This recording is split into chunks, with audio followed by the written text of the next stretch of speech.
MuscleTV, proudly brought to you by Maxines, for the body you want, and Max's, because life's too short to be small.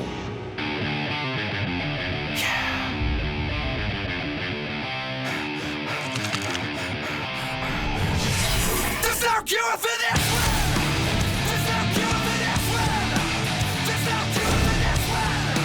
There's no cure for this one! This one!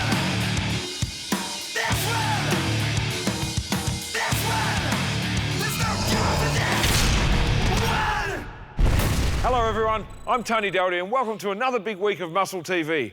I'm really looking forward to tonight's show, folks, as it features a couple of bodybuilding legends plus one of the biggest names in the industry, as tonight we catch up with Chris Gethin and find out a bit about the man behind the hype and learn firsthand what his phenomenally successful training philosophies are all about. Plus, three-time Australian IFBB Pro Grand Prix winner and my good mate, Chris the Real Deal Cormier, drops by the gym to take Scotty Goebel and I through a sensational shoulder workout. All this and more, folks, but first up we're joined by the greatest of all time. You might call him the King, you might call him Uncle Ron, the Big Nasty. He is the one and only Ronnie Coleman. As well as 8 Mr. Olympia titles, Ronnie has more IFBB Pro wins than anyone. Also, he's responsible for some of the best known and most loved gym catchphrases used all around the world. A former policeman, a qualified accountant, he has more than a few strings to his bow, as we found out when we caught up with the great man earlier this year. There's a lot of things in life that can be argued about, debated, discussed all day long, but one thing that can't be debated is who's the greatest bodybuilder of all time, and that's no one else but Ronnie Coleman, 8-time Mr. Olympia, the greatest of all time, retired from bodybuilding but now touring the world and still spreading the good word of bodybuilding. You come from a little small town, Louisiana, I think, is where you started out, and then moved to Texas. You probably never even dreamed about traveling, let alone going to pretty much every country in the whole world. Nope. Do you just pinch yourself sometimes? I never forget after I really won my first one, it didn't really sink in until after I went on a tour and I came back from home. I like, you know, after everything was all over, I like, man, I just won the Olympia. And it was the funny thing as well, because I was just sitting there by myself all crying and just not realizing that, you know, I just won the Olympia and I'm something that I never thought I'd be in a million years. I never even dreamed that I would be that, but yet here I am, the best, you know, best bodybuilder in the world at the time, and I'm like, this is not real. When you were still a full-time cop, going for your 3rd and 4th Olympia, you're still working full-time. Can you take us through a typical day? You know, a typical day was like 7 o'clock. I get up, have my first meal of the day. I eat from 7 to 8, and I go back to bed at 8 o'clock. At 11 o'clock, I got up, treadmill's right there by my bed, give me an hour cardio.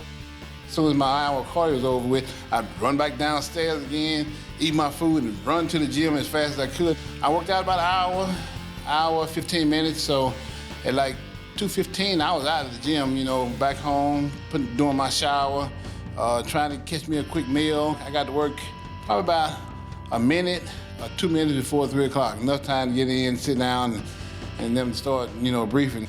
I had it set up, you know, to when I got off from work, which was about 11 o'clock or midnight, I'd go home, you know, do my other hour cardio, eat my meals, take me a shower. And I normally got to bed about 3 or 4 a.m. because I know at 7 a.m. I was gonna have to get up and have another meal. So that was pretty much a full day for me, you know. When I was at work, I may have had time to eat maybe once or twice. And when I got off from work, I had time to eat maybe once. So it was hard packing those 6 meals, but the way I found I had to do it was, you know, when I went to bed at 4 o'clock, I had to get up at 7 and eat, and wake myself up in the middle of the night, in the middle of my sleep and eat, and then go back to bed again. Right after Is there any way you get that extra meal? Oh yeah, I can get that extra meal in. See, that's what it takes, just find a way. Got to find a way because, you know, my nutritionist said, man, this is what you got to do. You got to eat this much meal. You got to eat this many times a day. I'm like, man, how do I do that? And it just came to me, well, I'm going to have to get up while I'm sleeping and eat a meal and go back to sleep. And that's how I was able to, you know, get all those meals in and get all that work in and get all that working out, get all that cardio, get all that posing and stuff. That's how I did it. Prioritize. And we hear about people giving up their job just to go in their first contest or having a year off work to do bodybuilding. You know, what do you got to say to those young guys coming up into the sport?